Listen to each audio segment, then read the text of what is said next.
Salut tout le monde, c'est Chris. Bon, aujourd'hui on va parler d'une émission qui fait beaucoup de débats sur les réseaux sociaux, notamment sur TikTok et d'autres plateformes. Une nouvelle émission de télé-réalité qui nous vient tout droit des États-Unis. Est-ce qu'on est surpris? Je ne pense pas. Donc voilà, écoutez, si vous êtes intéressé, continuez à regarder. N'hésite pas à t'abonner à cette chaîne si tu aimes le contenu, que tu aimes la télé-réalité, les actualités people, les dramas, les storytime et j'en passe. Donc n'hésite pas à t'abonner si c'est le genre de contenu que tu adores. C'est juste ici en bas, ça prend une seconde, c'est gratuit. Et active la cloche de notification. Thank you. On peut commencer la vidéo. Let's go. Bon, à l'unanimité, vous m'avez demandé de parler de cette émission et je vous jure, vous avez été nombreux et nombreuses, que ce soit en DM, sous des commentaires ou dans la vraie vie, donc c'est-à-dire des gens que je côtoie, des amis, des connaissances ou même des gens comme ça qui m'envoient des DM, enfin vraiment, vous avez été nombreux et nombreuses à me demander de réagir à cette nouvelle émission qui s'appelle Frenchy Shore. Donc c'est vraiment un concept qui nous vient des États-Unis avec l'émission qui date un petit peu maintenant de Jersey Shore. Elle a été également reprise en Angleterre et dans d'autres pays du monde et forcément, il fallait que ça vienne en France. À partir du moment où c'est, un peu idiot comme émission, on réadapte tout en France. Voilà. Je vais pas forcément vous montrer beaucoup d'extraits de cette émission parce que c'est extrêmement trash, c'est extrêmement explicite ce qui se passe là-dedans. Vraiment, mais moi j'ai de la peine à regarder. Franchement, j'ai de la peine. Pas que je sois petite nature ou je ne sais pas quoi, mais c'est que ça m'apportait rien. Pour être honnête, on va donner les termes là maintenant, ici, tout de suite. Ça n'apportait rien du tout à ma vie. Donc j'ai regardé les extraits ou je crois que j'ai regardé l'épisode 1 et après les extraits des autres épisodes parce que clairement, je voulais pas forcément perdre mon temps plus que ça. Et ne me dites pas qu'ils vont parler d'Einstein ou faire de la grande philosophie dans cette émission et que je rate quelque chose. C'est impossible. Bref, je vous laisse avec quand même une petite explication, une petite présentation de l'émission quand même pour que vous compreniez de quoi il s'agit. Voici tout ce que tu dois savoir sur la nouvelle télé-réalité hyper trash Frenchy Shore. Bon, si t'en as pas encore entendu parler, c'est normal, c'est sorti le 11 novembre à 23h sur MTV et le 12 novembre sur Paramount+.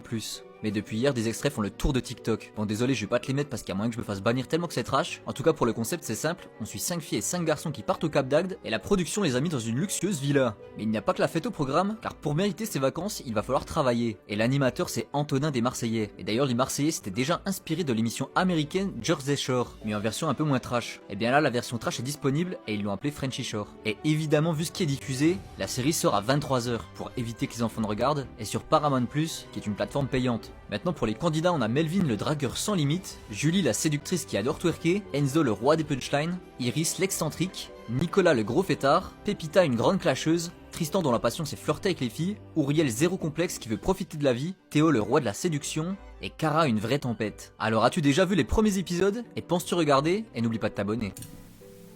Donc voilà, c'est ça Frenchy Shore. Ouais. Donc déjà, de prime abord, on pourrait se dire oui, ça va être une émission en quelque sorte innocente ou pas, ou je ne sais pas trop. Enfin, c'est vrai que déjà à l'époque, dans les années 2000, quand Loft Story s'était sorti, ça avait vraiment déjà beaucoup bouleversé les codes, ça avait vraiment chamboulé un petit peu le train-train quotidien des Français et Françaises, parce que c'était vraiment une émission où on s'immisçait dans le privé des gens, dans la vie privée des gens, et où on les voyait faire des choses un peu folles. On se rappelle de Loana dans le jacuzzi, dans la piscine, je ne sais plus trop. Moi, je suis né en 97, donc dites-vous que je n'ai jamais regardé cette émission, bien évidemment. Et enfin voilà, on aime bouleverser les codes, on aime un peu chambouler, on aime choquer parce qu'on sait que ça va faire de l'audimat et que les gens vont en parler. Mais on parle quand même de Love Story à l'époque, qui était dans les années 2000 et où il n'y avait pas tous ces réseaux sociaux. Là, à l'heure actuelle, à l'heure du digital, c'est-à-dire qu'avec TikTok, Twitter, Instagram, YouTube et j'en passe, on a accès à toutes ces informations, on a accès à tous ces épisodes, on a accès à telle et telle et telle information de cette émission. Donc déjà, forcément, tout le monde va être au courant. Premièrement, tout le monde va se dire « Ah, il y a cette émission, il faut que je check ». C'est une émission qui passe à 23h le soir. C'est une émission qui est distribuée par Paramount+. Et vous avez vu les extraits, enfin la présentation. Est-ce que j'ai besoin de vous faire un dessin pour que vous compreniez de quoi il retourne, de quoi il s'agit? Je ne crois pas, je ne crois pas. J'ai envoyé des vidéos de fou, moi. À un moment, je suis un petit peu bourré. Je fais pipi, bref, histoire de fou, je fais pipi. Je sais pas, il se passe un truc dans ma tête, je lève Bébert. Je sais pas, c'est comme une fontaine. Attends, je connais Bébert. Il a dit bébé. Comme Bébert, Hadak. Chou Bébert. Vas-y, je regrette cette question. Ça veut dire quoi, Chour bébé Redak? Ça veut dire c'est. Shkoun, ça veut dire c'est qui, et Hadak, c'est lui. D'accord. Ouais, Ah, tu parles arabe? Ouais, vite fait. Tu connais, je m'adapte. En gros, Fontaine, je sais pas, je vois un truc arriver. Au final, c'était ma, tu vois. J'ai bu, j'ai pas fait exprès. Mais attends, mais qui fait pipi comme ça? Non, je Je t'explique. t'ai dit, bah les enfants, vraiment les enfants, tu sais quand tu les changes, tu ton texte. Excusez-moi, il a juste dit, enfants. il a dit j'ai bu à chaque personne. J'ai pas. Mais Ça terriblement. m'est arrivé dans ma bouche, j'ai pas fait exprès. J'ai pas fait exprès, j'étais un petit peu bombette et tout. Je l'ai envoyé ma vidéo en mode. L'alcool est dangereux pour la santé. Et comment ça fait que tu L'abus d'alcool est très dangereux pour la santé. Si, Melvin. Si, Melvin. Si, Melvin. Si, Ah bah Melvin. si. Si, Melvin. Et t'as envoyé ça donc au. J'ai envoyé ça en mode. Il m'a dit, envoie-moi toutes tes vidéos où tu vois en boîte et tout. J'ai envoyé ça. Il m'a dit des vidéos où, genre en mode. Des vidéos marrantes et tout. J'ai envoyé ça. Et il m'a dit, c'est ce qui a marqué la Ah chaîne. bah tu m'étonnes, nous aussi on va être marqués, je peux dire qu'on va y penser jusqu'à demain. Quelqu'un qui boit ça. J'arrive carrément. Non, mais il l'a pas bu, il a pas fait exprès, bu. me dégoûtez pas. Quand je suis arrivé à la chaîne pour mon 3e rendez-vous, ils m'ont parlé que de ça. Ils m'ont dit, on t'a pris parce que t'as bu. Est-ce que tu sais pas, Melvin? Je sais pas. Ça se trouve, si j'avais pas fait ça, j'aurais pas. Mais tu sais comment on fait aujourd'hui? Comment on fait quoi pour pisser? Tu t'assois? Ça va. Tu t'assois maintenant, Ouais. pas sur moi. Ouais, c'est bon. Et t'as mangé ton caca aussi ou pas? Non, c'est pas moi ça. Oh non, c'est pas vrai. Attends, c'est pas vrai. On va pas déclarer. Tu verras. Il y a quelqu'un qui a mangé de son caca donc French. Pas son caca. Vraiment, il a mangé une bouse. C'est tout. Je pense avoir D'une compris. chèvre. D'une chèvre. C'est ça? Ah non, j'avais pas compris. Oui, d'une En chèvre. fait, mais attention, il a kiffé. Ouais. Il s'est vanté. C'est-à-dire qu'on va avoir 5 meufs et 5 mecs qui vont littéralement en fait se chauffer tout le long de l'émission, tout le long de la saison. C'est une saison qui comporte 10 épisodes, donc ce qui reste quand même peu. Il n'y a pas forcément d'élimination ou ce genre de choses, donc c'est vraiment, on s'immisce dans leur vie privée, mais vraiment dans le privé. Là, c'est-à-dire qu'ils vont être genre en mode genre, allez, go être horny toute la journée et nous parler de cul toute la journée. C'est littéralement ça l'émission, le concept. Après, ils sont censés travailler. Je ne sais pas trop quoi, gogo danseur, OnlyFans, ou je ne sais pas trop, mais ils sont censés travailler. Donc, déjà pour vous dire, je ne sais pas dans quoi ils vont bosser, mais bon.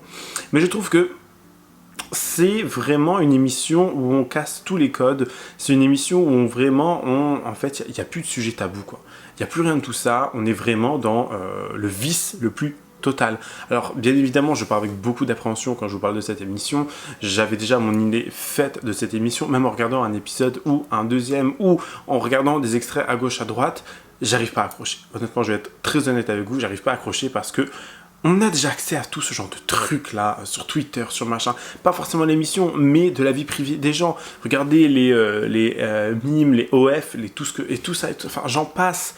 On a accès déjà à tout ça. Donc pourquoi vouloir s'immiscer encore plus dans une vie de personnes qu'on ne connaît pas, qui sont littéralement des personnes lambda et qui ont un langage extrêmement, excusez-moi le terme, mais bâtardisé, quoi. C'est-à-dire que les gens, hein, ils sont comme ça. Wesh, mon amour, vas-y, montre-moi ta chatte là, je vais trop baiser, wesh. Vous voyez ce que je veux dire? Ils parlent vraiment comme des clampins, en fait. Genre, ils parlent vraiment comme des gueux. Au bout d'un moment, il faut donner les termes.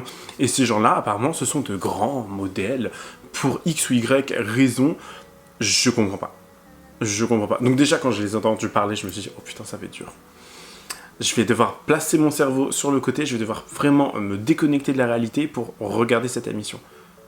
Et ça, c'est pour vous. Hein. Vraiment, là, s'il vous plaît, remerciez-moi parce que clairement, j'ai regardé cette émission pour vous faire une vidéo, pour vous en parler quand même. Parce que clairement, de moi-même, j'aurais jamais regardé. Les boucs, je sais pas si vous avez vu le bail Frenchy Shore. En fait, plus on avance, plus ce pays devient foiré. Donc ce bail-là, il passe à la télé normale. Le bouc, il est dans la salle de bain. Le bouc, il est dans la salle de bain. Oh, t'aimes bien mon bail? Il fait le bail comme ça. Mais t'es fou. Non, mais comment vous pouvez regarder ça, Sten? Les chats, elles courent à poil dans la maison. Non, ce bail-là, c'est du P. C'est pas... Bon, je peux pas dire le mot, la dernière, regarde les vidéos. C'est du P. C'est pas une émission de télé-réalité. Déjà, moi, je suis pas un bouc de télé-réalité. J'aime pas ça. Mais ça, wesh, off. Et on voit les boucs, hein, ils regardent, ils ont la main dans le pantalon. Les chats, elles ont rien.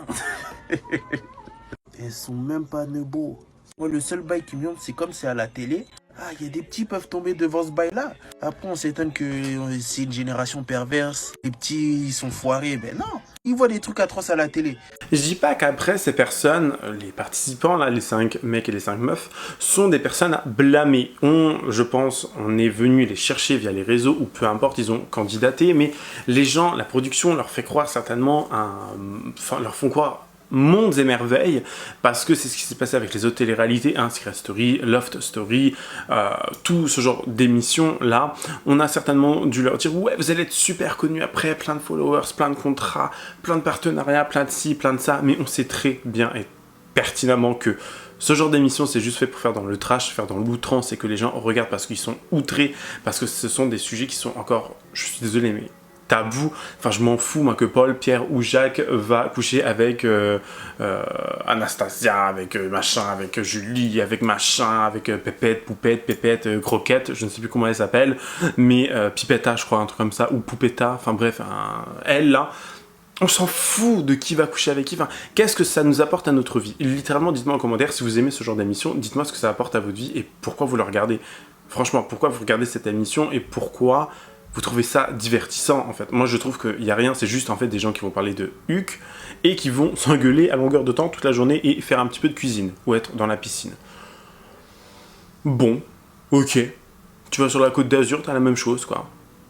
Donc je comprends pas. J'ai bien évidemment eu besoin un petit peu de me renseigner sur cette émission, donc j'ai forcément eu besoin d'aller regarder d'autres vidéos YouTube, d'autres TikTok, voir ce que les gens pensaient, voir ce que les gens disaient. Alors beaucoup étaient choqués comme moi, hein. Bien évidemment je vais vous passer des extraits après, comme d'habitude tout est en barre d'infos et sera affiché à l'écran pour que vous puissiez voir de qui il s'agit, mais j'ai envie de vous parler de youtubeurs dans un premier temps. Alors, je ne sortirai pas de nom ou je ne dirai rien, mais on est vraiment, et il n'y en a pas qu'un ou qu'une, hein, c'est vraiment une ribambelle de youtubeurs qui ont parlé de cette émission en disant que ouais, c'était trop bien, que je sais pas quoi, ça permettait aux gens de s'ouvrir, l'ouverture d'esprit.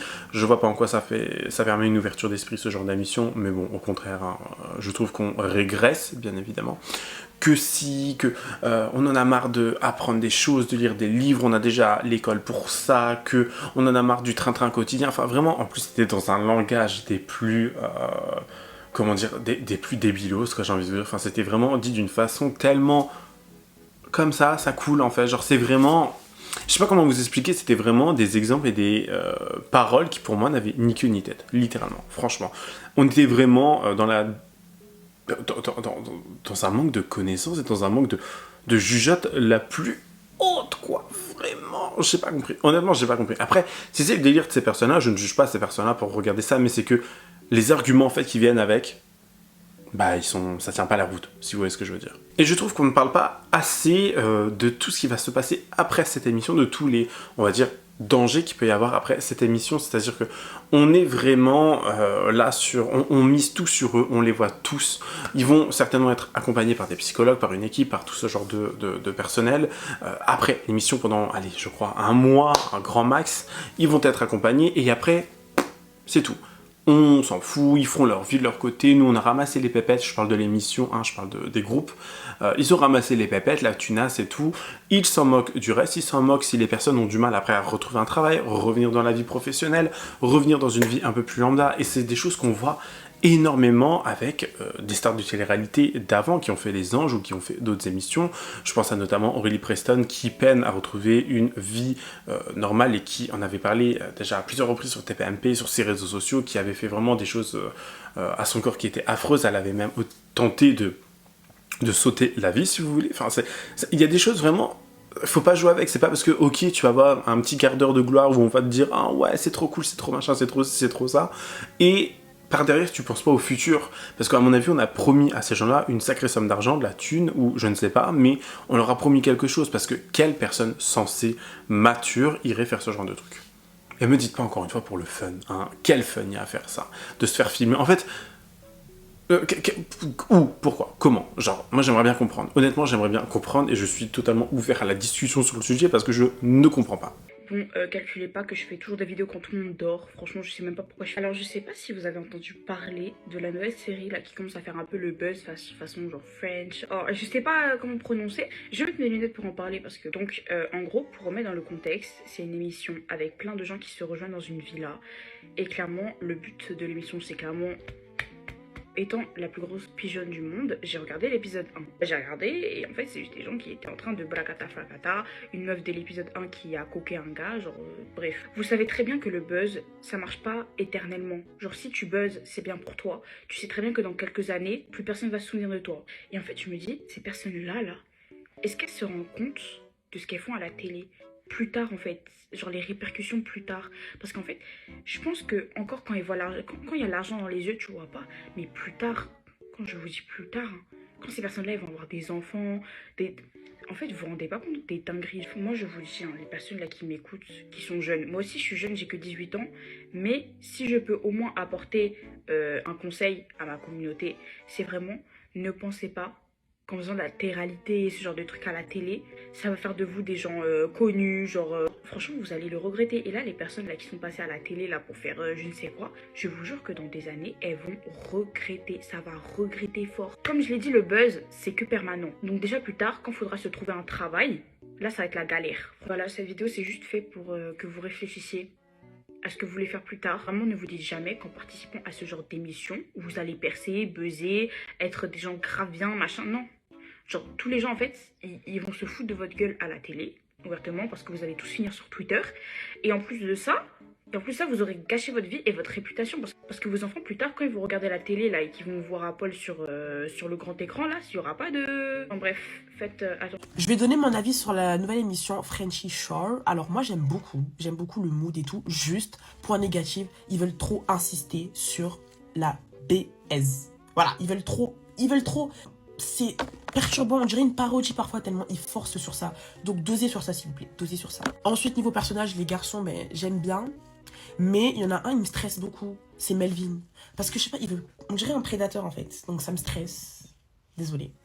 Et ensuite les personnages des meufs et tout, j'aime beaucoup et tout, je bouge de partout là, désolé. Mais j'aime trop en fait, j'aime trop l'univers et tout. Et puis voilà, c'est vrai que c'est une série controversée parce que on parle pas de cul comme ça en France et tout, trucs comme ça, mais moi j'aime bien. C'est juste qu'ils aiment trop forcer sur ça au début, de beat, alors que tranquille, tu vois, genre on peut passer à autre chose. D'accord. Et puis voilà, j'ai vu que c'était payé 12, alors que c'est super trash en fait. Donc regardez pas ça si vous avez 12 ans. Voilà, 16 ans peut-être, ou 15, mais pas 12. Le pire, c'est...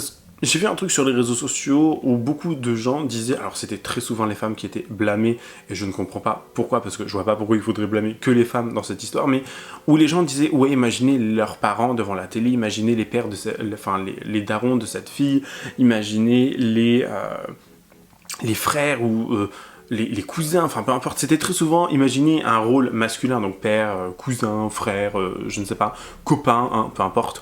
Imaginez ces gens-là, comment ils voient cette personne qui participe à l'émission, comment ils voient cette fille qui participe à l'émission, enfin, pourquoi on blâmerait déjà dans un premier temps que les femmes? Parce qu'il y a aussi des hommes, et c'est tout aussi dégueulasse, hein, pour donner les termes.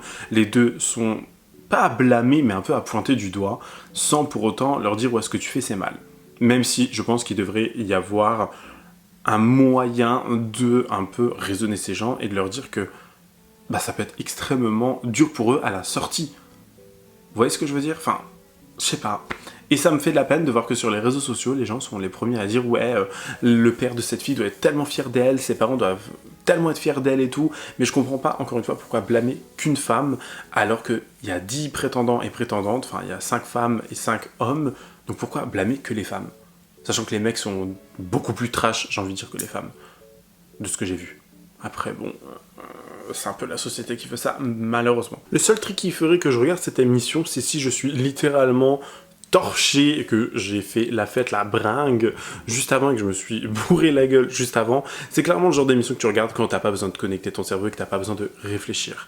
Et je trouve que, malheureusement, on vit dans une époque où les gens réfléchissent de moins en moins par eux-mêmes. Ils ont beaucoup de mal à réfléchir par eux-mêmes, à avoir une vision du monde. C'est-à-dire que tout ce qu'on leur dit sur les réseaux sociaux, c'est les premiers à être en mode « Oh, hein, ils ont trop raison, wesh, mon frère, trop vrai, mes frères, mes amours, oh, mes bébés. » Vous voyez ce que je veux dire? C'est les premiers, enfin, je vous jure, quand j'ai vu certains témoignages, certaines réactions, certains avis de certaines personnes qui étaient là en mode « Ouais, on en a marre de réfléchir, on en a marre de devoir lire des livres, regarder des émissions Arte, machin, je sais pas quoi. » Mais qui t'a dit de regarder des émissions Arte? Qui t'a dit d'aller regarder des documentaires tout le temps? En fait, c'est que, voilà, les gens adorent se comporter comme des débiles. Ils adorent ça, genre faire croire qu'ils n'ont pas de cerveau, ou clairement le dire qu'ils n'ont pas de cerveau et qu'ils ont du mal à réfléchir par eux-mêmes, quoi. Je vous jure, il y en a, ils clignent des yeux et ils respirent en même temps, leur cerveau, erreur, quoi. Il y a du mal, il peut plus. Vous voyez ce que je veux dire? Donc, toujours être dans le paraître, être dans l'outrance, toujours être dans ce besoin, en fait, de prouver quoi que ce soit. Enfin, à quel moment, pensez à votre futur, enfin je veux dire, à quel moment les gens ils vont se dire ouais, trop cool, moi j'ai montré mon huc à la télé, hein, je peux trop travailler maintenant. Mais quelle boîte va vouloir de toi? Honnêtement, c'est triste, hein, mais quelle boîte?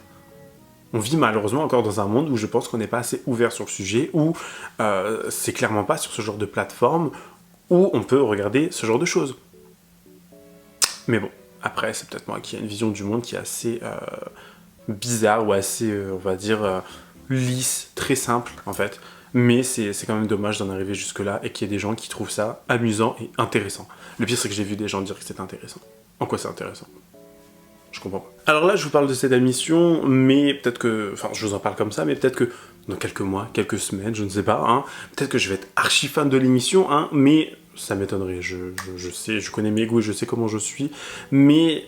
c'est dommage en fait d'en arriver à créer ce genre d'émission et dire qu'il y a Secret Story qui commence bientôt et ils pensent qu'ils vont péter les scores alors qu'on a ce genre d'émission là qui est en train d'arriver, enfin qui est déjà arrivé mais qui continue un petit peu de prospérer si vous voulez.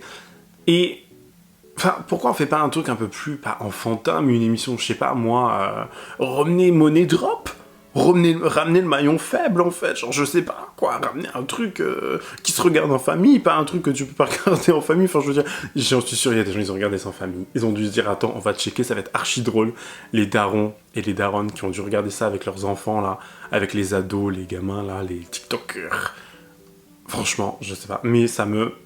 imaginez la gêne quand même, imaginez la gêne. Enfin, je sais pas, dites-moi en commentaire si c'était votre cas, parce que je pense que ça a dû être archi drôle, franchement. Dites-moi aussi en commentaire si c'est le genre d'émission qui vous plaît, pourquoi ça vous plaît, enfin, je cherche à comprendre surtout, je cherche pas forcément à blâmer et à juger les gens, même si on pourrait penser le contraire, ce que je peux totalement comprendre, mais j'aimerais comprendre pourquoi vous regardez ce genre d'émission, qu'est-ce qui vous attire dans ce genre d'émission, est-ce que c'est le genre de truc que vous mettez en fond sonore et vous dites ok c'est bien, cool.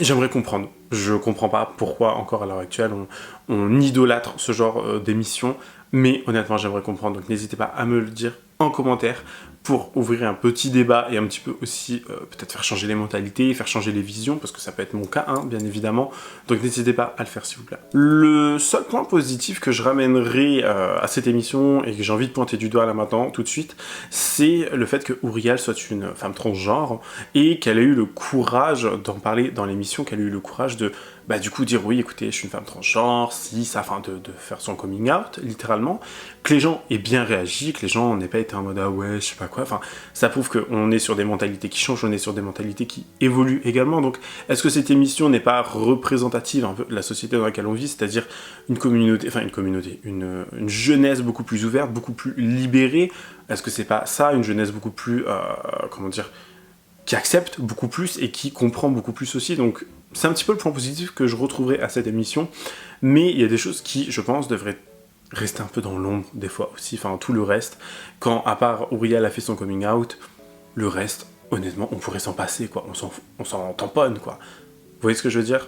Mais c'est un point positif que je voulais quand même souligner, qui me semble important de communiquer avec vous, là, maintenant. Tout le monde et de les réunir pour leur faire une annonce, parce que je vois les rapprochements que j'ai avec les mecs, et je me dis qu'avant que ça aille plus loin, il faut que je sois honnête par rapport à quelque chose me concernant. Peut-être que certains s'en doutent, peut-être certains s'en doutent pas.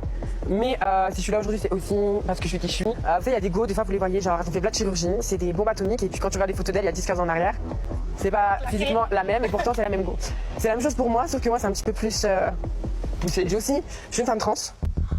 Incroyable. Je suis un petit peu choqué, un petit peu en retrait, je m'y attendais pas, mais je suis quand même très content qu'elle le dise, parce qu'il y en a plein qui n'auraient pas assumé. Beaucoup de personnes dans mon entourage ne le savaient pas forcément, donc genre aujourd'hui toute ma vie va clairement changer aujourd'hui, parce que toute la tranquillité que j'ai, je ne l'aurai pas. Je vais devoir faire face à des critiques auxquelles j'ai jamais été exposée avant, mais je suis fière d'être qui je suis et tout, mais j'ai pas envie d'épiloguer 20 ans en vrai de vrai. Cette meuf, elle m'impressionne, je la trouve tellement courageuse, je l'admire en fait, je l'admire, parce qu'il y a tellement de gens qui sont fermés encore en 2023, que pour faire ça il faut vraiment avoir les épaules solides, c'est incroyable ce qui se passe, je suis trop contente. Je trouve ça vraiment courageux, ce que Auriel nous dit. Franchement, ça change rien à l'attirance que j'ai pour elle. J'ai toujours envie de la b***er et ça rajoute un petit côté piment et j'adore ça. Voilà, c'est la fin de cette vidéo, j'espère qu'elle vous aura plu, hein. On verra bien d'ici quelques semaines, quelques mois peut-être, s'il y aura de nouveaux updates à faire, si on devra parler de telle ou telle personne, parce que ça reste quand même maintenant des personnalités de la télé-réalité, et il y aura forcément des trucs qui vont sortir, il y aura forcément des choses qui vont être dites, qui vont être faites, qui vont faire le buzz ou non, donc n'hésite pas à t'abonner si ce contenu te plaît, en activant la cloche de notification pour être au rendez-vous. N'hésite pas à lâcher un petit commentaire, me lâcher un petit pouce bleu, ça fait toujours plaisir, et me suivre sur les réseaux sociaux, tout est en barre d'infos, donc n'hésite pas. Moi je te dis à la prochaine, prends soin de toi et bye guys.